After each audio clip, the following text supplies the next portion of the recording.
Hold on. Yo, what's good? It's the Teddy podcast. We ain't been on in a week. But we are back. Hold on, Jamel just text me, son. Hey, they gotta chill. Hold on, we gonna lose. But anyways, we back at it right now today with a special show since we haven't been on in about a week. You know what I mean? Yeah. Keyshawn Davis, top rank. Devin Haney, Shakur. It's a whole jambalaya of craziness. We gonna talk about all of that. Oh my God. I don't know. After this intro, I'm gonna try this intro. I don't know.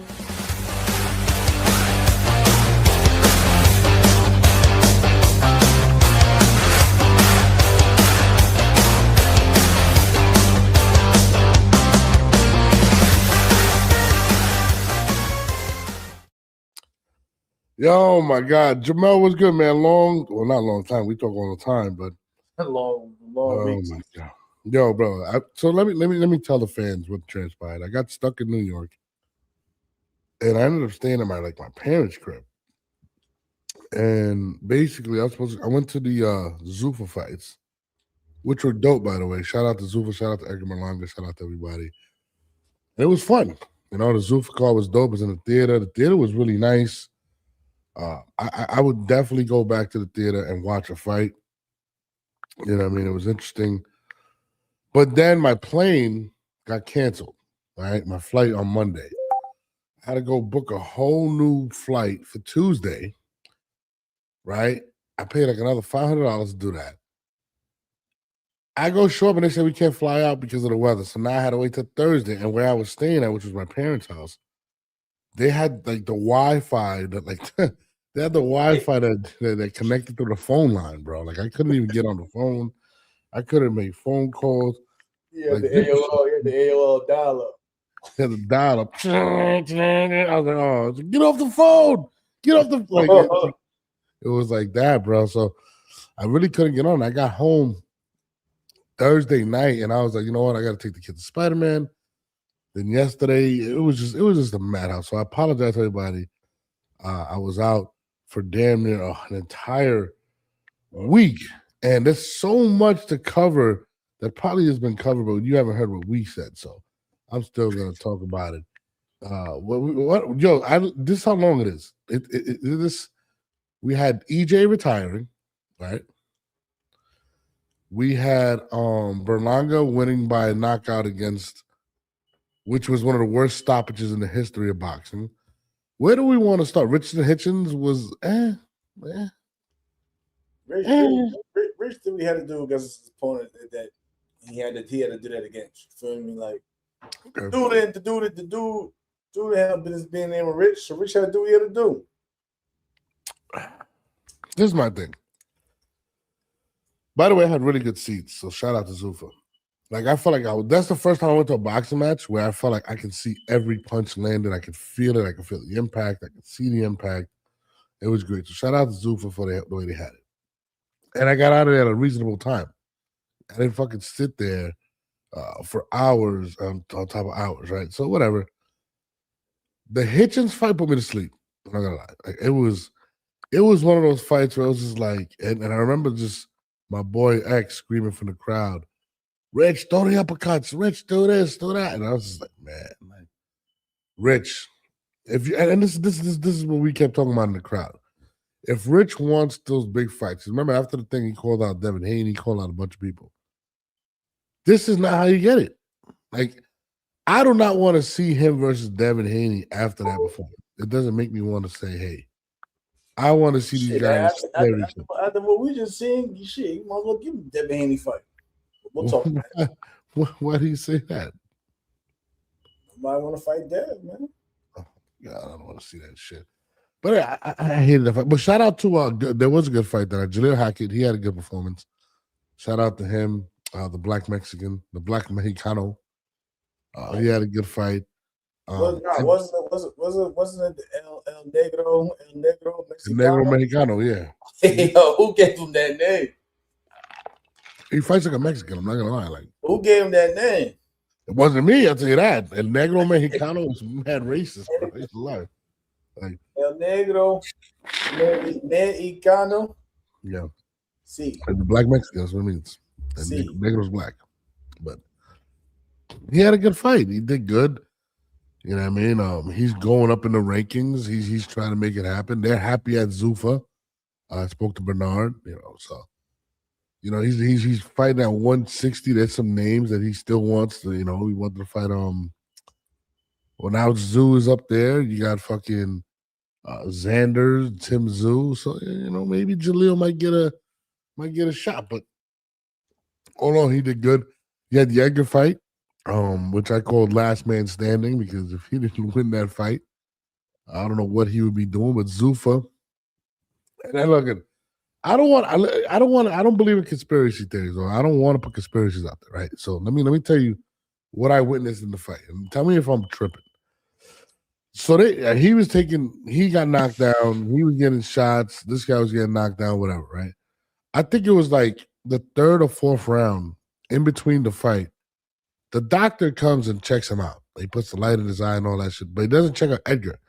And I thought him and Edgar were both kind of taking an equal amount of punishment, equal amount of shots. But they didn't check Edgar. So come like the sixth round, I think it was it whatever? Edgar lands like a combination. They kind of both whatever, and then the referee decides to tackle Steve. He was bombing. It was I don't know. It was bomb. Like, I kind of keep watching over. He's bombing on dude, but I get what people saying. It was bombing. I mean, dude was gonna go down, but he could have let dude get a chance to recover or something. You know what I'm saying?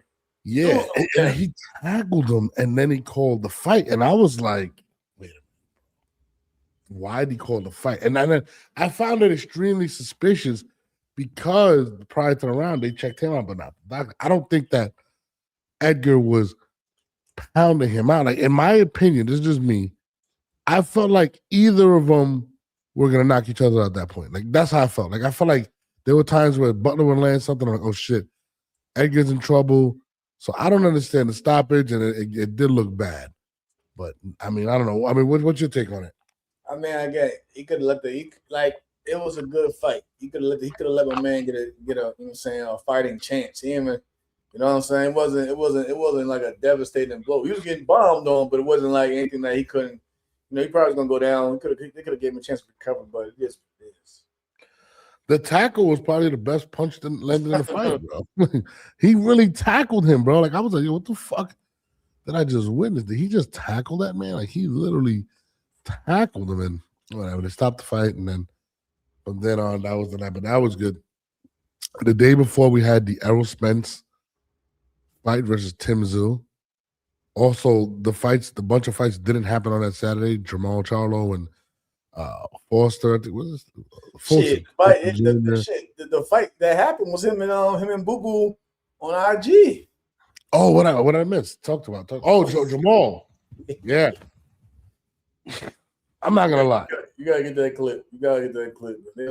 I see them going back and forth. Actually, Boo Boo fought on Friday. I watched that fight. Yeah, Boo Boo had a fight on Friday. He knocked this guy out. Saturday, Jamal didn't show up. And then they had a back and forth.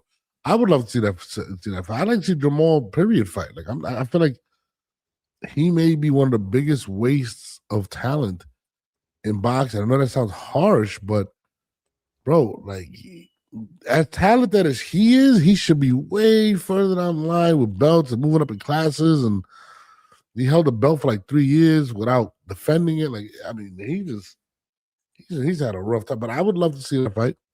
And then, we had the EJ, Errol Spence Jr.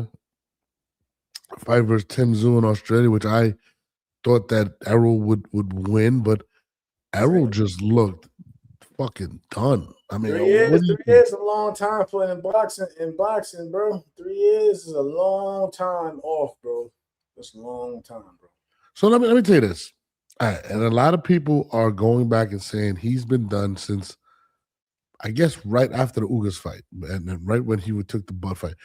Do you take away from a Bud? Which he won the Ugas fight. The Ugas fight. And look, but they were saying he looked good in the Ugas fight. He looked good in the Danny. He looked good in the Danny fight, which happened after the accident. Do you take away from Bud? Because a lot of people are taking away from Bud. I see my man Two Tone.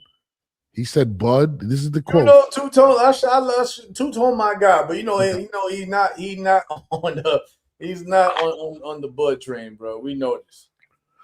Well, he did make a point. He said that Errol Spence, actually, Bud's resume takes a hit because of what transpired. Oh, it does not, bro. That's the problem with boxing. Also, you understand with some fighters can potentially ruin another fighter moving forward after they fight them.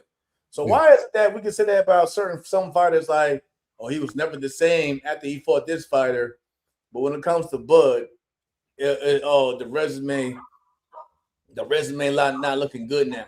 Cause no, man, which is it? Is it that Bud beat a shot Errol or whatever, or resume not, or it could be that when fighters run to certain fighters, they are never the same again after running to a top level tier. They ain't even gotta be a top level tier fighter. After you run into certain fighters, some fighters can just ruin you moving forward. Period, bro. Yeah, I mean, I'm with you. I tell you, you gotta stop. I hate that narrative. Like, bro, like that's like saying, you know what I'm saying, Canelo moving forward, and Canelo, you know what I'm saying, looks terrible, and the next fight retires. You're gonna sit there and say that the Bud's Canelo ain't look good, even though I mean Bud's resume look good, even though Canelo had a phenomenal career prior to him fighting Bud. It's just that, so when you run some fighters could just ruin you. You know what I'm saying? Could just mess you up, both mentally and physically, moving forward in your career. Simple as it. No, it's boxing. No, you're right. That's boxing, yeah. You're right. It sucks because I see a lot of people saying that. Yeah, I am 44. We can do some callings. The numbers underneath scrolling. I'm with you when it comes to that. It's tough because a lot of people don't want to give Bud his credit. That's it right there, bro. That's it right there, bro. But to he didn't take the Boots fight, which we all want to see. I'm just saying, you know what I mean? But I don't know, man. I would say this: EJ looked fucking horrible, man, against Tim Tszyu. Yeah, a 3-year layoff. You think the 3 years would have helped him? All that shit taking effect. You can't ignore. You can't say one and ignore the other. I knew there was something wrong. That shit, like I said, the Bud fight was a hard fight as it is. You know, so on. Then he doesn't even do nothing after that. It takes 3 years off and comes back. And then, like I said, I love Ronnie Shields. There's nothing against Ronnie Shields. Also, he had a new trainer. He had a new trainer in that time period where he had to learn. You know what I'm saying? You got to form a chemistry. That's why I really don't like saying, like, you see with certain, you think like for instance Javante Tank Davis, he got Jose Benavidez. You think he's gonna go in even with his soul situation? You think he's gonna go into a fight that's gonna be tough on him with a new trainer when he needs to learn that chemistry within the fight and how they gonna work in the corners in between rounds and yada yada yada. You gotta build that chemistry too, bro. Why nobody take these into consideration? I'm not making excuses for Errol. I'm just saying though, like, bro, the 3 years alone, bro, was like that's a long time for any fighter, bro. I'll tell you this: I knew something was wrong. Especially after their prime years. He's in his late 30s now. I knew there was something wrong when he showed up with the rat tail. When he had the rat tail, I knew at that moment that he was going to lose really bad. The rat tail gave me everything I needed to know about Errol Spence. Yeah. I haven't seen somebody rock a rat tail in years. And that rat tail, at that moment, if I see my brother Jamel wearing the rat tail, at that moment, I'm like, listen, I don't think we should do this fight. I think it's over. I think Errol was bugging the fuck out, and the rat tail gave it away. The rat tail showed where his mental state was. He was somewhere lost within the movie Juice and something else. It was just terrible. He looked like shit, and I'm glad he was man enough to say right at the moment, I'm retiring. It's over. You could tell he did not feel it. Even when he walked out in the ring, he just didn't look bouncy. He looked uncomfortable. He made Tim Tszyu look as he was back. Tim Tszyu looks like shit. Tim Tszyu and he didn't look too good either, bro. It was a mediocre fight, bro. Tim Tszyu didn't look good either. No, it was fucking. I don't know. There was some folks on a peekaboo stand trying to walk him down, trying to walk. You know what I'm saying? I get it, but he wasn't. You know what I'm saying? Boxing his ass up either. He was like, you know what I'm saying? He was taking something to get something. You know, type deal. Like he wasn't. I don't know. It just wasn't. It wasn't a good fight. No, it wasn't. Shout out to Mike Coppinger. I ran into Mike Coppinger. It's like Tim Tszyu was looking like fucking. Was looking like his father in there. It was not the case. No, Costas. By the way, his brother's a terrible interviewer. Tim Tszyu's brother was there talking about his next fight. He was a horrible interview. I was like, this guy sucks, dude. But I ran into Mike Coppinger as well at the Zuffa fight. I didn't really get to talk to him. I should have talked to him. He kind of looked like he wanted to be busy. I've seen a lot of people. Boo Boo was there. I missed him. But no, I'm with you when it comes to that. I'm glad he retired. I didn't want to see. Man. I gotta stop. See, you got people talking. Noah's got to chill.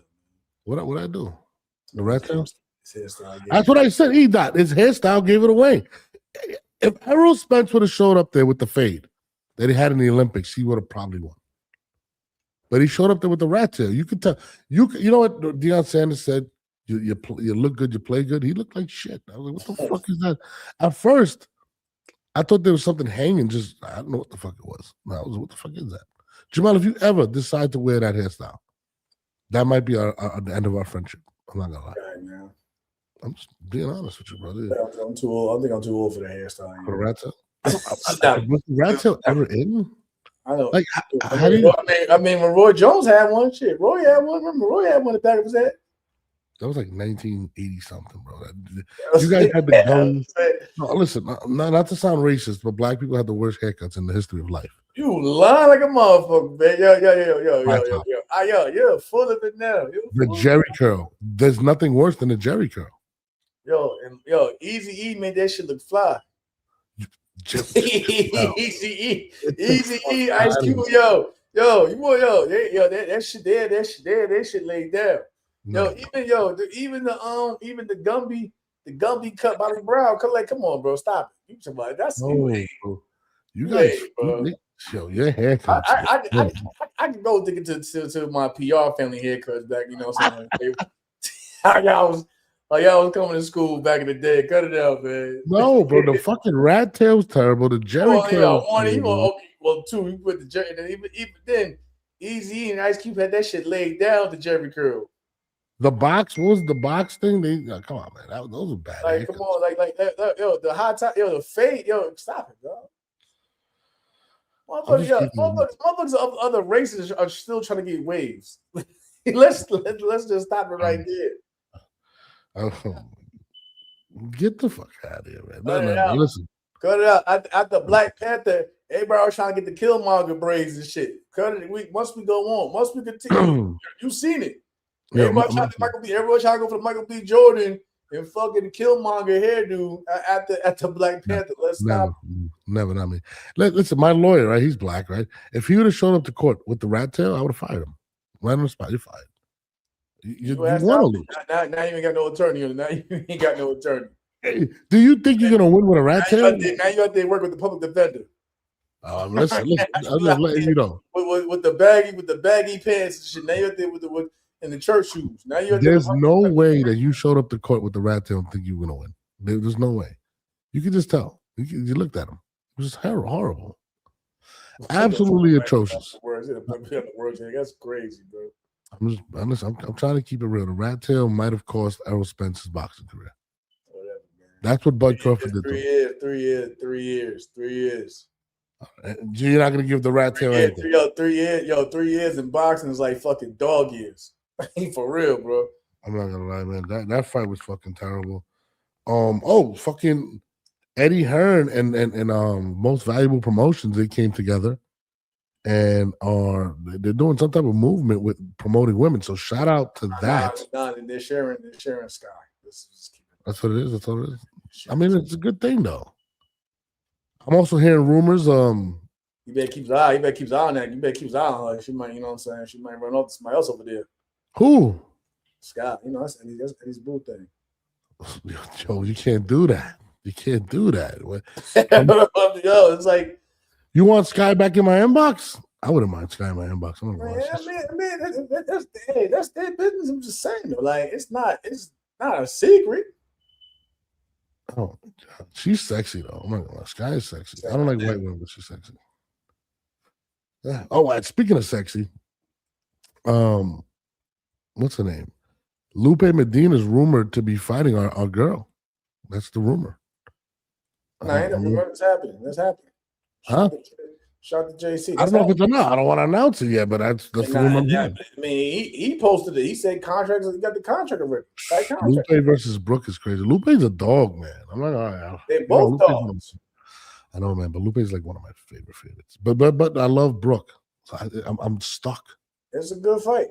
Again, shout out to MVP for making that. It's a good fight.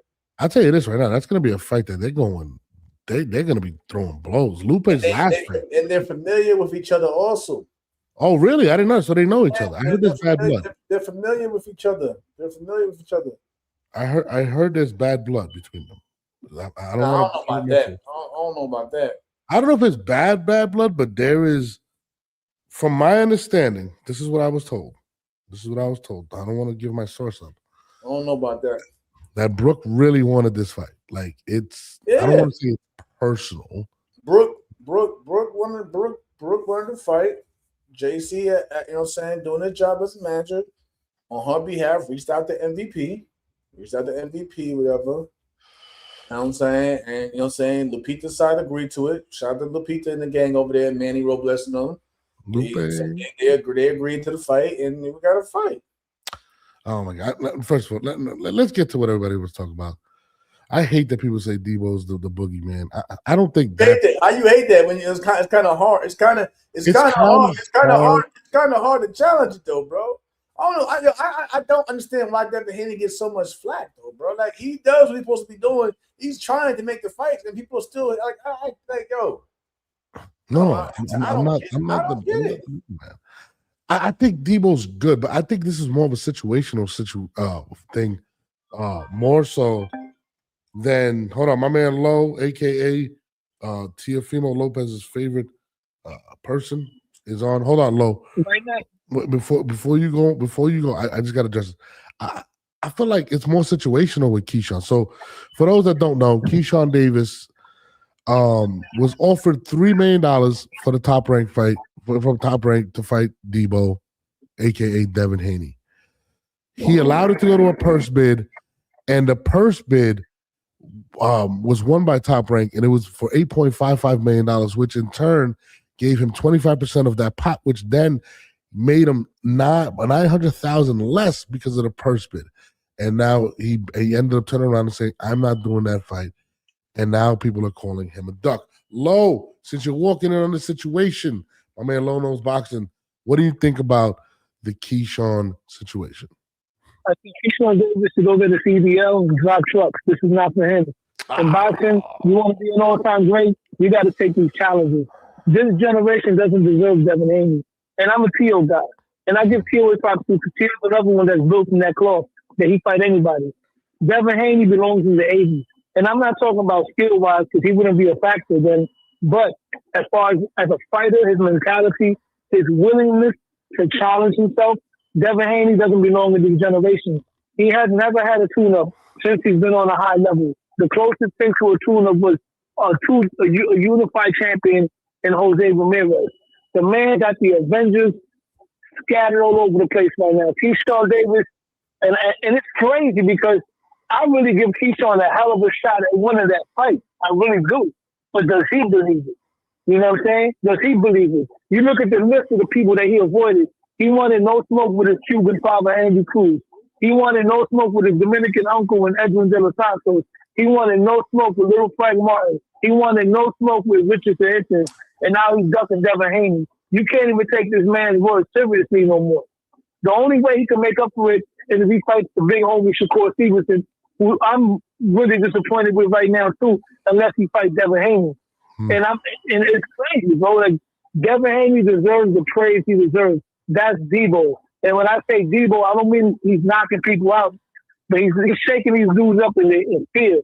They know something about Devin Haney that we don't know. And if you think about it, there's something with Devin Haney. Remember, he sparred with Tank, and he was getting beat up, and he bounced back and made Gervonta Davis quit.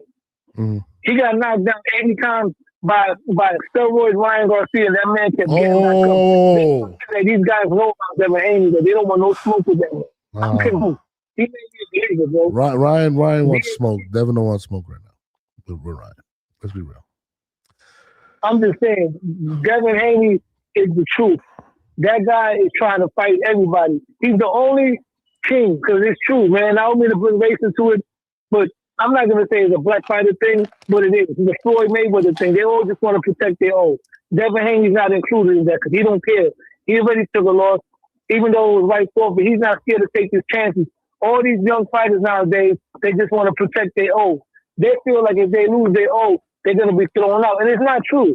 Teofimo Lopez got whitewashed, and he's still getting a big fight because he took a chance. You feel what I'm saying?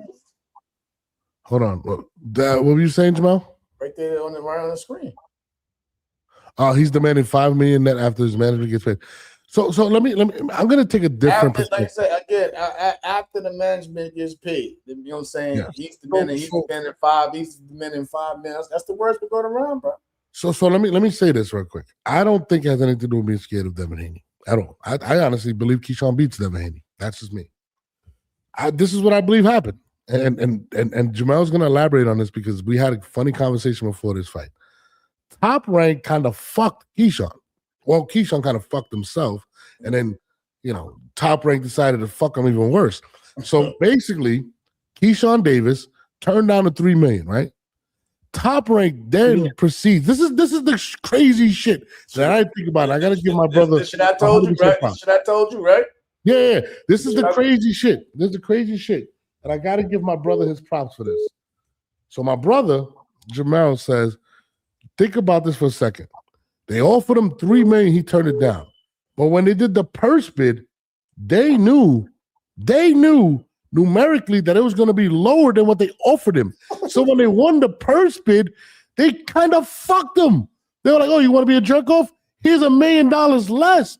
So Keyshawn Davis can't take that. I can't get offered $3 million from you guys and turn around and take $1 million less. I'm going to look like an asshole. I don't think it's a duck. I just think he's fucking irritated with his promotional company. It kind of makes it look bad with the monarch of the business. Yeah. You offered less, bro. You want me to fight for less if I told you no for $3 million? They say beef with his management. I'm just saying this: if you have issues with the management, that's never going to end well because again you're gonna be sitting on the side of the we still have a Virgil, and like my man Jay said, the money's in the fights. But hey, for all you fighters that's out there complaining about percentages, call up first to fight. I mean, I'm trying first to fight management. We'll make sure that we will cut you a fair deal. I need a manager. Can I call them? Can I call them? I need a manager. I need a manager. We're not trying to rob. We're not trying to be on the videos. We ain't trying to rob the fighters. But Jamal, think about it for a second. If I'm the company that you've been promoting for all these years, you don't think Bob Arum fucking laughed at the situation and was like, oh, you're an asshole. You cost us a shitload of money with ESPN a year ago, right? Or whatever it was. Shout out to Brooke, too, man. Like, you see how I was saying how that fight was easily made?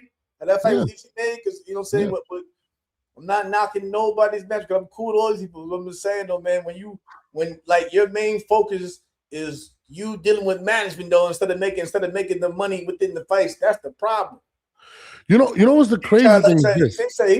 He wanted Top Rank to pay his management fee and give him the $5 million on top of that. Well, I mean, people are going to call that ridiculous, right?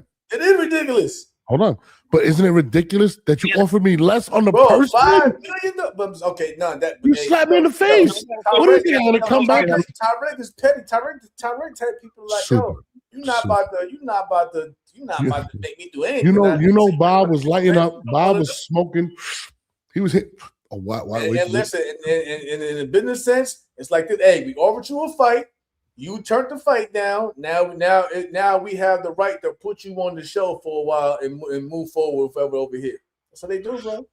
Yo, listen, I don't think it's a duck, bro. When the promoter brings a fight to a manager, and the manager's job is to bring, take that information, give it to the fighter, and it's up to them and the team to be like, hey, do we want this or not? If you pass on the fight, they will gladly pass on you and put you on the shelf for a while and move on to the next.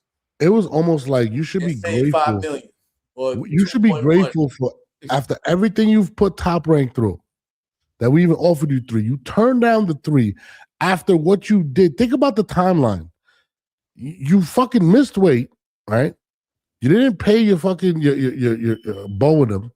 You made us look bad in Virginia at an ESPN event. But we got people. You had a brawl. We got people trying to call in too, but there's a lot of people want to talk. I'm just saying, they're gonna come. They just hit me up. I just told them the numbers on the bottom of the screen. The numbers on the bottom of the screen, y'all. Yeah, call up. We'll talk to you. 770. Matter of fact, Lo, I'm gonna call 770. Right, I'm gonna hit you right back. Appreciate you, Lo. No, yo, bro, like if you really think about it, it's absolutely absurd. Though I would feel Top Rank definitely took everything personal. Brother. What's good, man? How you doing, brother? You're live. Everything's peaceful. I will say, you're spot on with what you're saying, and this is the thing that I think people are overlooking. I got to give the Haneys a lot of credit for their ability to control the perception. I think after the Ryan Garcia debacle for them, I think they've intensified how they control narrative. You're completely right. This fight was all about money. Let's just make this clear. Yeah. Money and revenge. You made a point. And revenge. Yeah, money and revenge. But let me ask you this question. I know you're saying Top Rank offered $3 million to Keyshawn initially. Now, but let me ask you a question. What was Devin asking for in that first initial negotiation? Do you know? No, I don't. Devin got a guarantee with the zone. He got a guarantee with the network, though. Let me ask you about this. Okay, let me ask you a question, brother. Has the zone made an announcement that's very similar to the announcement they made when T.O. had to deal with the zone? See, the thing is that we're they did. They made an announcement they signed Devin. I don't understand. Well, who made an announcement? Who made an announcement? Not the zone. The zone didn't make a public announcement. Yes, they did. They made an announcement that they signed Devin Haney. Devin Haney signed with them. When did they do that, sir? I think it was like last week. Nah, they did not, man. There's no official announcement from the zone. You sure? I know I seen the announcement. I mean, you're on the internet. You go pull it up yourself. You go show. I'm telling you, there was no public announcement that Devin Haney is signed to the zone. There's no public. I'm not saying it's not real, but I'm saying we don't have the information or the details of the deal to understand what it is that we're looking at. All I'm saying is, go ahead. I think you're spot on. I think respectfully, with the zone, if Devin was cool with the number though, at the end of the day, and wanted to fight, that's all that matters, right? Yeah. I think this is what I think. I think Keyshawn thought that fighting Devin Haney was going to be a more valuable fight. I think that he allowed it to go to purse bid, thinking that there was going to be this frenzy, this bidding war for this massive fight. Because if we're going to be honest, let's be honest. Do we believe that the fight between Keyshawn Davis and Devin Haney is a lot bigger than the fight between Devin Haney and Brian Norman Jr.? Yeah, I think so. I think it's okay, cool. Yeah. So I think Keyshawn betted on himself, thinking that there was going to be this bidding war. He gets to the purse bid, and he realizes that Top Rank is like, nah, we're not doing that. No, wait a minute, hold on. Go ahead. Hold on, I got my man DMB Fanatic. I'm gonna bring him on real quick, Jamal. No problem. No, you got. So no, listen, but that's the point. That's what the point that me and Jamal are making. Top Rank knew. They bid purposely below what they offered them. They literally told them a big fuck you for everything you did in Virginia. That's what I'm trying to say. Like, listen, they knew what the champion was going to get, his cut. Yeah. And so they put that number down. They knew exactly how that pie was going to be divided up. And it came out less. Jamel, think about it. They knew he didn't want the $3 million, and they offered him 2.1. That's crazy. My man DMV Fanatic. This is my brother right here. Jamel. They could have did a deal in the back end. This is still business. They could have did a deal in the back end for real. Nah, Trust bro. me, Listen. Trust me. Nah, for real. I'm telling you from person. I'm telling you from personal. Like they do boxing. They do deals in the back end too. 770. I'm gonna go to the next caller. Hang on. Fanatic, what's up, brother? Hey, what's going on, man? Hey, look, I saw y'all having a conversation. I was like, I got to jump in this one, man. 323. Hold on. Yep. Talk about it. Listen, man, Keyshawn, I'm really rooting for the kid. I'm in Virginia. I'm from Virginia. I know where he. I went to school down where he's from. I know all about the 757. This don't look good, brother. Don't look good at all. You know what I'm saying? Like, just looking at all of the things in place, looking at his previous purses, it looks like every big fight that they've set up for him, every big negotiation, it ends the same way. Mm-hmm. So it's a pattern. And it's starting to look like you really just want to talk, but you really don't want these fights, bro. Yeah, I think it's more so where the relationship is showing now. Top rank knew it was gonna get public. It could be both though. Like I hear what D talking about too though, bro. Like I said, like you pointed out, all the big fights, all the fights that we really wanted to see. They somehow some shit just didn't. De Los Santos, that was your biggest payday for $600K. Yeah, and you came in and you messed it up on the scales in your hometown. Yep, and everybody was excited for it. Not only that, then you caused some stuff backstage. Yep, and didn't care. Yep, yeah. It's character at the end of the day. Like I want the best for him. I want Keyshawn to end up being the top guy out of everybody just because he's from Virginia. But I gotta look. I gotta look at what's going on, what's transpired, and I gotta believe that bro's a crash out until proven otherwise. Hold on, we gotta call 323. You're on the line live with us right now. What's up, brother? Yo, what's up, Norm? This is JC. What's up, bro? Hey, JC, what up? Hey. So listen, there got to be some clarity here. Look, you only go ahead and make more money in the sport as a fighter by taking the fight. And here's the problem: he's squandering a career best win against Jermaine, which is a high-level fighter, and you're not doing anything with it. Mm-hmm. Coming off of that performance, having a great performance, being the first guy to ever do something like that to Jermaine, you would expect that, okay, you're going to go ahead and do everything and anything to be able to get a world title. You clearly can't go ahead and make 135. You ruined that. You can't make 140. You ruined that. So they get you an opportunity at 147, a division you've never even fought in, and you got to cash it in. Top Rank's already doing you a favor by putting you in that position. Mm-hmm. They offer you $3 million. You want $5 net. The numbers don't work like that. Mm-hmm. It doesn't work like that. You can't get to a number you've never been at if you've never even made $3.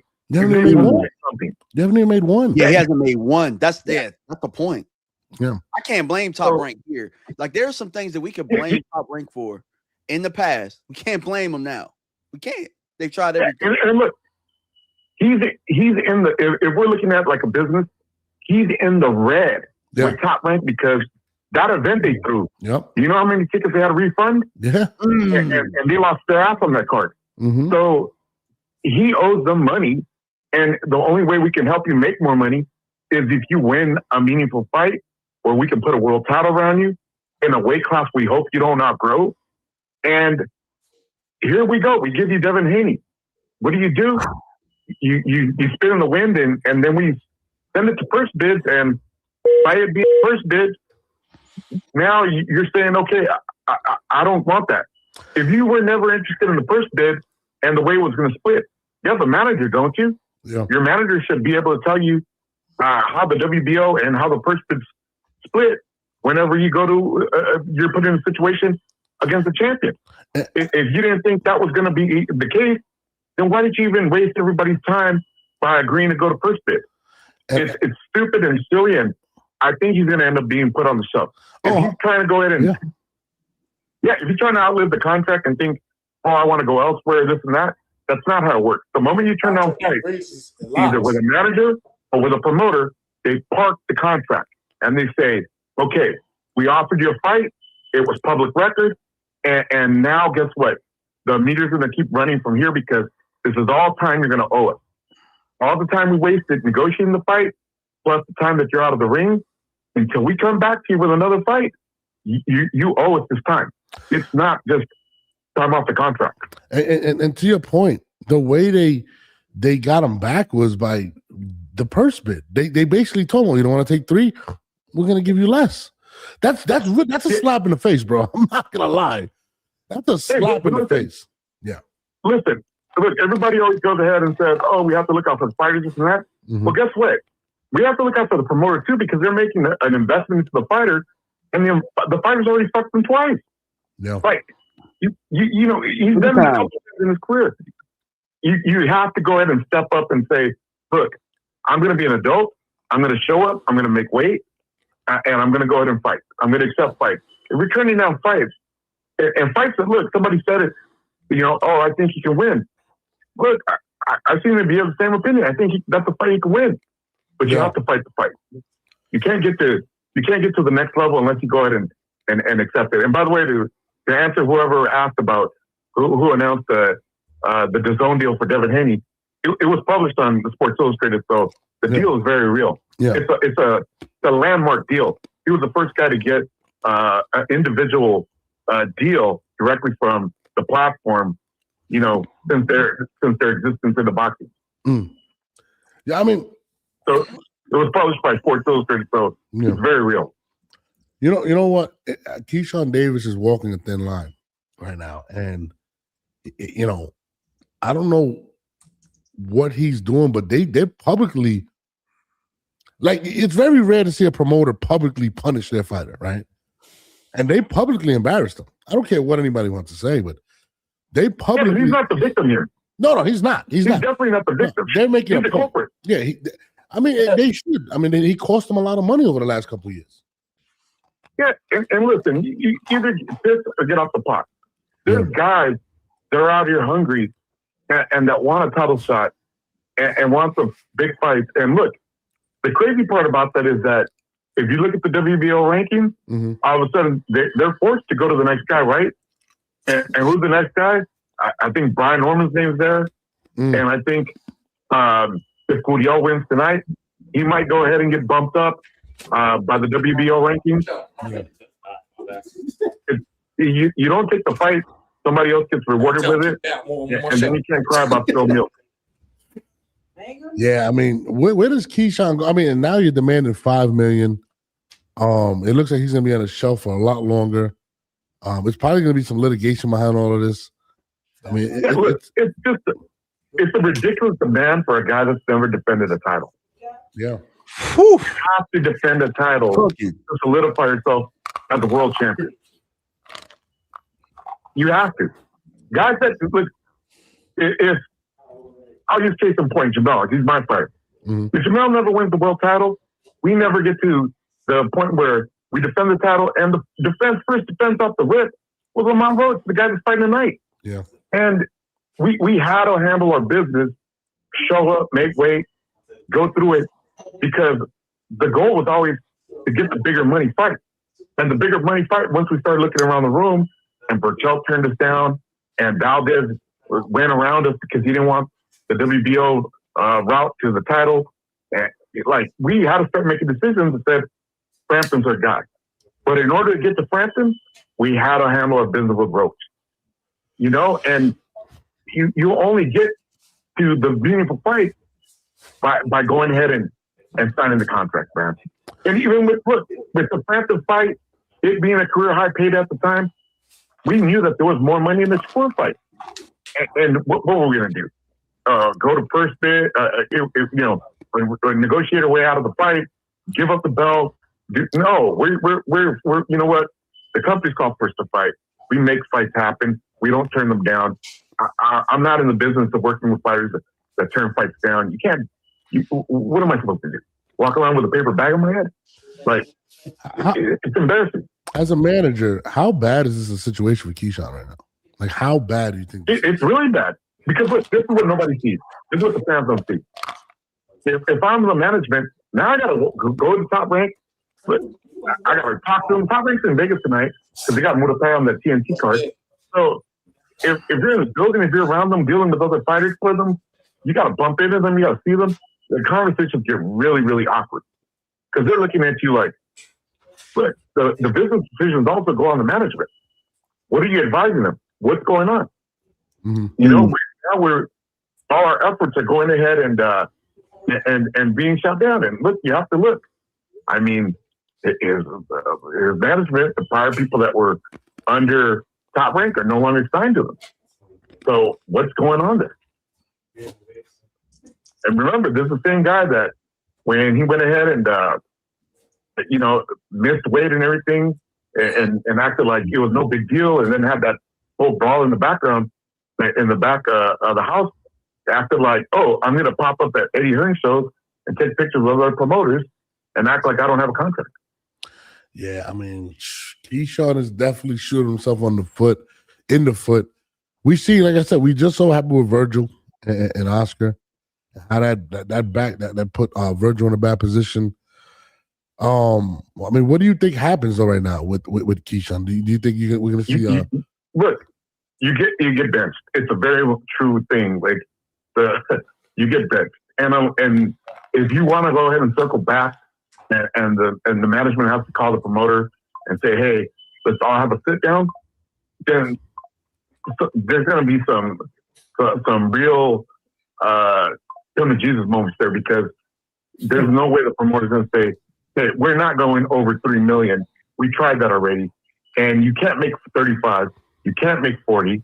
This is the level of opponent that you have to fight to earn 3 million. Like, there's a handful of guys in the sport right now because there's been a price adjustment. Okay, there's a handful of guys that can ask for $5 million. Those guys are all world champions and probably the top tier, maybe the top 5% of boxing. He's just not in that conversation yet. He hasn't done enough to put himself in that. The money's in the fight, you know? Like, why do you think so many guys wanted to sign up for the Canelo sweepstakes? Just to put things in perspective, once upon a time, if you fought Canelo, you were earning a $5 million payday. That's the reason that guys were so quick to say, I'll fight Canelo. I'll fight Canelo. That was their opportunity to earn $5 million or more. Mm-hmm. That's the level of, and think about what it took to earn a fight with Canelo. Whether your name was Charlo, whether your name was Berlanga, well, you know, those guys all wanted to fight Canelo, which was the guy at the top of the sport, for a chance to earn $5 million. Come on, man. Keyshawn, wake up, brother. Like, $3 million is where you're at. You can get to $5 million, but you got to earn the 3 first, you know? Like, what are you doing? Do you think this, guys, everybody in the chat, do you guys think this fight is dead in the water? Do you think it can be salvaged at this point? What do you think? I think it can. I do. I think so. Now, I don't think right now. No?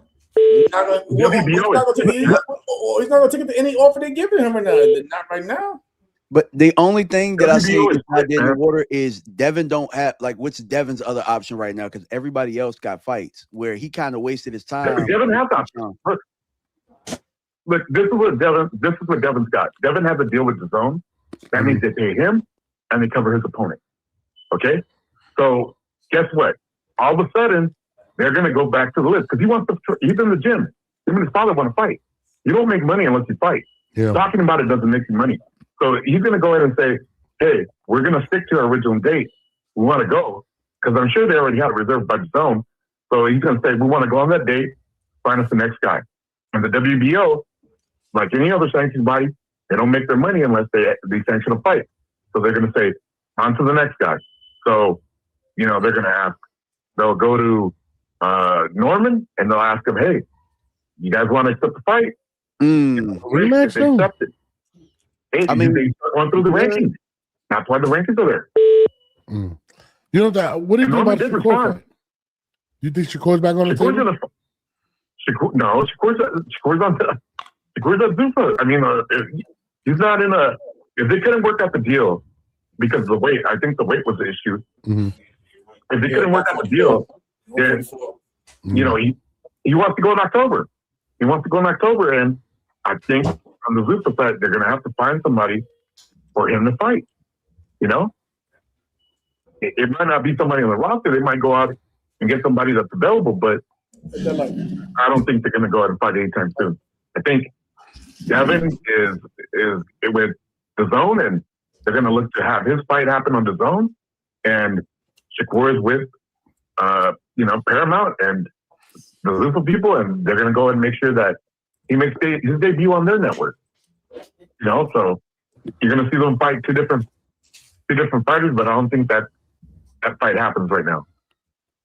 I mean this whole thing with Zuffa and the zone and splitting talent, and I've seen Lou DiBella. He made a comment recently on social media. We were going back and forth, me and him, and he said that all those guys signing to Zuffa helps. I mean, all those guys signing to the zone helps out Zuffa, and I was kind of confused as to why that would be. Why do you think he stated that? Because it goes ahead and look, everybody can't run to the zone and get an individual deal, right? So the reason that Tio or Devin are able to do that is because, okay, they went in and said, look, I went around the room, I looked at all the different promoters. They may be all offering something similar in terms of the structure of what the contracts are, in terms of what the perks look like. What if I can make more money if I cut out that promoter and then I went directly to the network? And then the network says, great, we'll have them stay in quality to make sure that the fights are of the standards that we want. And, that's how they do it. They get a budget. They get a budget for the fighters first, so they guarantee what they're going to make, and then they get a budget for the opponents. It helps. Now, Tio or Devin Haney happens to fight somebody that's promoted by Top Rank, Golden Boy, or the PBC, anyone that's doing business with the zone, then it helps because that other promoter can help pay for their fighters first, and for everybody else that can't get a deal, that isn't a strong enough structure to get a deal with the zone by themselves. Of course, if they're looking for more money and they've done business already with whoever the promoter was, of course they're going to run straight to Zuffa. I think that's what Lou meant. If there's nothing over here for me, I'm going to go straight to Zuffa because they've got the checkbook, and if your name's on a higher level, then great. That's an avenue worth exploring. Hey, DMV, I got a question for you though, bro. Sure. Just steer off that. What's your thoughts on tonight's fight? Zepeda and Lamont. I'm rooting for Lamont because he in DC area. I'm real close. I think they're gonna put on the show. Like Lamont's been he's a hell of a fighter, and honestly, I kind of feel like this last couple fights he could have either won or I think that we should be talking about that a lot more than we're talking. I mean, I know it's news, but yeah, the event tonight is gonna be fire. I can't wait for it. I can't even tell you who I think is gonna win. I can tell you who I'm rooting for. You know what I'm saying? I can tell you who I'm rooting for. No, I think it's gonna be a close fight. I think Lamont's underrated, man. It's gonna be a good fight. I think Lamont's not. I think Lamont's underrated. People don't appreciate him enough because it's almost like they try to find a reason to say, look, we saw it with our own eyes. He put hands on Tank. Yeah. And then he turned around and fought Pitbull Cruz and, fought a good fight against him. Yeah. Like, the guy should be a multi-division world champion right now. And there was Zepeda. I don't think Zepeda is a better fighter than Cruz or Tank. And I certainly don't think he's a better fighter than anyone else. I mean, some of the other champions that he's fought.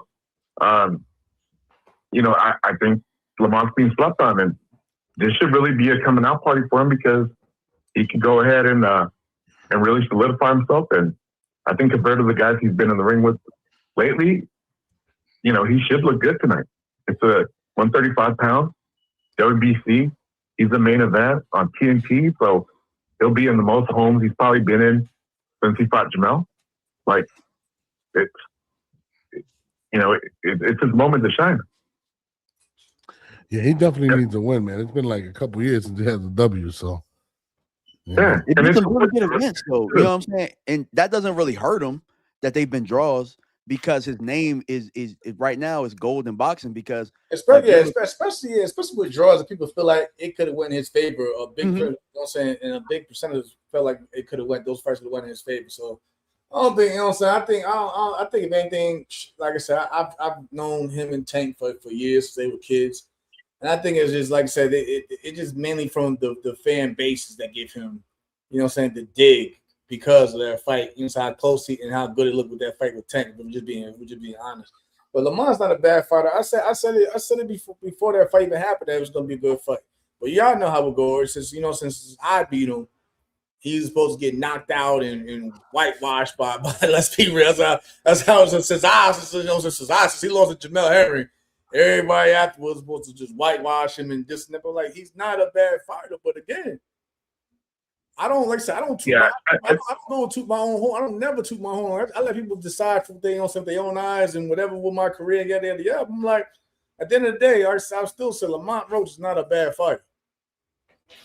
Well, I got a question for you. I got a question for you. Because for one, like our introduction was pretty short, but looking at the topic and speaking on the topic, like this got to be awkward for you, right? Knowing that you got it out the mud, knowing that you got or you're getting the most out of your career and you know what it's supposed to look like and you see some of these paydays and stuff getting turned down. I don't know if you talked about that, but like, how does this make you feel as a fighter looking at this and just seeing how all this stuff like I said, I've been working with JC since I was with the Peeps, you know what I'm saying, right after, right PBC days. I went with since the PBC top rank moon forward. and you know what I mean? So like, I get what he's saying because I had to go through it. You know, so I had to, in order for me to get to that payday that I wanted, I had to go through levels and steps in my career. I couldn't just say, I can tell you what I felt like my value is as a fighter, of course, but it's like if I'm not proving it and showing it, like the business doesn't work that way. Like again, like I said again, when I fought Ito for the world title, it was in the low six figures. Then I fought Lamont. It was getting higher than there. Then I'm saying boom to there. Then Kendall. Okay, pandemic. We had to do it for that. You know what I'm saying, during that time because it was the pandemic. So they wasn't trying to really throw out money like that. But we knew but I knew in order to get to Frampton, I had to go through these roadblocks to get there. And then like that, that's when I got there, boom. Seven-figure payday for Frampton, you know what I'm saying? And then when we came back to right, like JC can tell you best. I think like it wasn't even like a day later, we got hit with an email from WBO saying we had to decide in 30 days if we was gonna fight Shakur or not. Honestly, me and JC, we probably did that in like 10 days, if that. But all we cared about was just being treated fairly and getting the right number. Like we wasn't going to drag it out, or you know what I'm saying, or I wasn't going to be like, I'm gonna just go give up my belt and move, you know what I'm saying, move the weight because I'm not getting my way. I said, nah, I'll fight Shakur as long as I just pay me what I feel like I deserve now. I don't went through all, you know what I'm saying, went through the ringer and hell and back with good fighters that I deserve to at least get a career high payday for this, and that's how I went about it, bro. So like when I see fighters, I don't, like I said again, I don't pocket watch, I don't hate on them because like I said, you're your own man. You know what I'm saying? You can go out there and say how valuable you are, how much you're worth. That's your own right. But at the same time, it's like for the fans, for the sport of boxing, you still gotta go out there and show and prove why you deserve this payday or that payday. Yeah, and I'll say this, look, to echo what he says, like, look, as a manager and his manager, it pisses me off to see fighters turn down fights and then want respect. I'm like, listen, for him, for Jamel, I've never turned down a fight. I've never turned down a fight.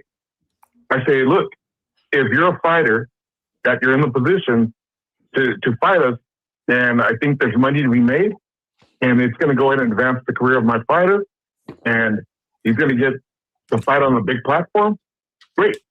Let's sit down and let's talk. But we didn't turn down Jermaine. Even after the Shakur fight, like I said, never turn down a fight. Never turn down a fight. We didn't turn down Shakur. Nah, even Shakur, they Top Rank came with us. We had 3 options. And it's either take one of the options or you're gonna sit on the bench. We had 3, so we had to do what we had, and that's when I fought Jermaine Ortiz. Next, they had Jermaine Ortiz, Raymond Mutataya at the time. You know what I'm saying? And what's his name at the what's his name? JC that's at 130 also, but he's at 35. But Zuffa name. Yeah, look, we listen. On my end and on Jamel's end, like we're on the same page. So right away when we went ahead and planted his flag at 130, immediately I wanted the Burchell fight. I wanted the Burchell fight. I wanted the when Valdez was coming up to 130, we wanted to smoke with him. And you know, on both sides, hey, listen, you guys all wrong for us. And then immediately, Burchell had buyer's remorse. People forget, Burchell got in the ring, did a face-off champion to champion, and that was on ESPN. And he did it right after Jamel had fought. And I'm like, okay, great, this is going to happen. Then his team, his promoters, we want to go in a different direction. This and this. We called Monday morning. I didn't wait till after the week. I fought that Saturday. I called Monday morning to shout out to Carmen Reddy at Top Rank, and that's when we was like they didn't want to fight. But for me, I didn't care. Like I said, I've always been that way. I just been me because I knew with the unification and the money was always going to be in the fights. So I was like, make the fight. And look, when that fight didn't happen for Jamel, I told Jamel, I'm gonna fight. I remember this. We're in Vegas. We're there for another fight. I forget. It might have been a Fury fight. And I told Jamel, we're at the MGM Grand. I said, I'm going to get you a big fight. I'll tell you what we're going to get you. We're going to get you the Frampton fight. It's going to be a career hot payday. And Jamel said, great. I like the fight. I think Frampton had just fought Nolito Demir in Ireland, or they had fought. And I said, great. I'm going to get you that fight. And, you know, we made it happen. And, you know, it was the pandemic. A lot of venues were shut down, and the fight bounced around a little bit, but we ended up doing it in Dubai, and the fight got made. And it was on ESPN main event. But we got it done. So if the fighter's willing to take the fight and the manager's on the same page, fights get made, man. Fights get made, and the fighter's going to make more money, but the money is in the fight, you know? You know, look, the same thing with any fighter. I mean, you guys have had Jermaine on the show. He's a friend of ours. And Jermaine, once upon a time, took the chance and risk of taking on a fight with Jamel. And that fight ended up going ahead and earning him at the time a career hot payday. And then that led him to the Lomachenko fight. And that led him to, you know, the Teal fight. And then that led him to the fight against Keyshawn. Every time making more money. Why? Because he's taking the risk. You know, there's no reward without the risk. People want to go ahead and treat boxing like it's a welfare system. You don't get free money for not taking risks. That's how that works.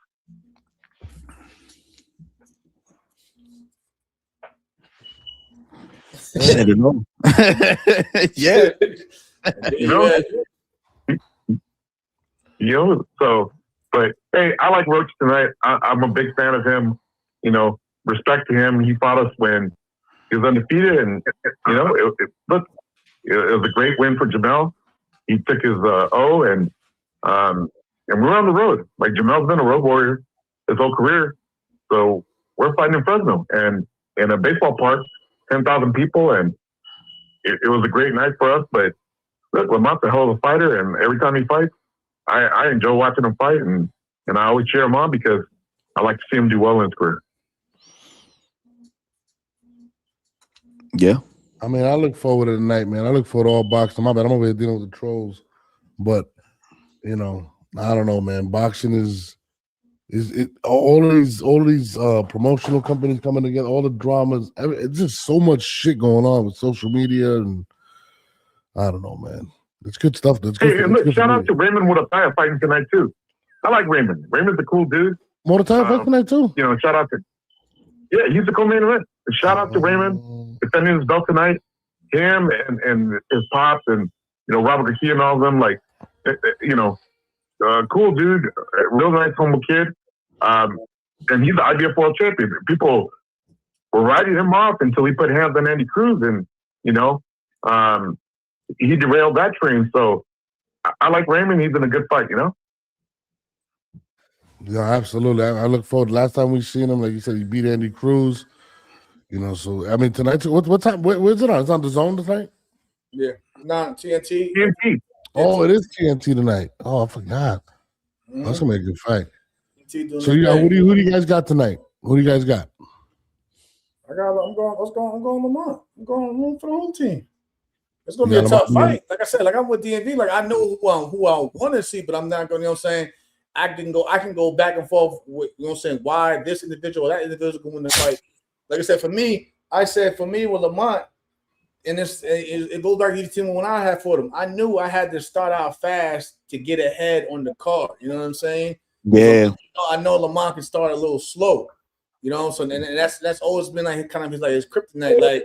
Like even with the Pitbull fight, he started a little slow, he got knocked down, officially, whatever, and he had to play catch up. But when he starts to play catch up, he starts to look sharp and he starts to look good. But by then, it always goes with the cards. Look like at the end of the match, and it's like you let 3-4 rounds went by without until you got warmed up. So I think like, and you got a guy like Cepeda. If he's smart, he's gonna start fast and early. Unlike unlike her Pitbull. Pitbull started out good the last fight, but Pitbull had gassed out. Yeah, gassed. Yeah. He faded from mid to late. In that fight against Lamont. I think with Cepeda though, he may not be as dangerous as Pitbull in terms of maybe pop, but at the same time, I think he probably has a better gas tank where he's going to still continue to try. Like even when he fought Shakur, he still kept trying to to the final bell. So I feel like in order Lamont has to get out there and rack them rounds in early and just be Lamont and just box. You know what I'm saying? Because when he boxes and rolls punches, he looks good. Do you think that sometimes he gets his second wind, and when he gets that second wind, or like right before he gets that second wind, he kind of takes off the gas a little bit, and that might be the deciding factor in why he had to draw the last two times? I mean, that could be the deciding factor also when we fought. I mean, 11th round, he hurt me with a shot at the end of the round, and we knew like, okay, like I went to Bomac and them in the corner, and it was like, you just gotta just box. You don't take it in the wrist. But just box. But I think just the movement in the end was frustrating. Like he slowed down, and I said, okay, and I just coasting that last round with just behind the jab, whatever. But yeah, I get what you're saying. Like he'll pick it up at times, and then he'll kind of like instead of like he can go in there and like do damage, but it's like kind of like backs off just a bit. I mean, like I can tell you better. Like Robert Diaz and them was yelling in the crowd for him, pleading for him to push the fight when I had fought him. But he kind of just just backed up, and then he let me back into the fight again. Yep, that makes sense. No, on that note, I think we're going on after the fight tonight. I'm not sure, depending on what time it ends. DMV, let them know where they can find you, brother. Yeah, I'm at DMV Fanatic, as you guys see. I typically do Cowboys and football stuff. Sometimes I do a little bit of boxing, but I saw the convo going on today, and I was like, man, I gotta jump in this conversation because North's been hitting me up for weeks, and actually it's been months actually to jump on the Friday night shows and stuff, and today I just had a little bit of time, so I wanted to get on. But DMV Fanatic for the people who don't know me. Appreciate you, bro. For my guy Jamel, we out of here, man. Make sure y'all tune in tonight. JC, man, give me a call. We out of here.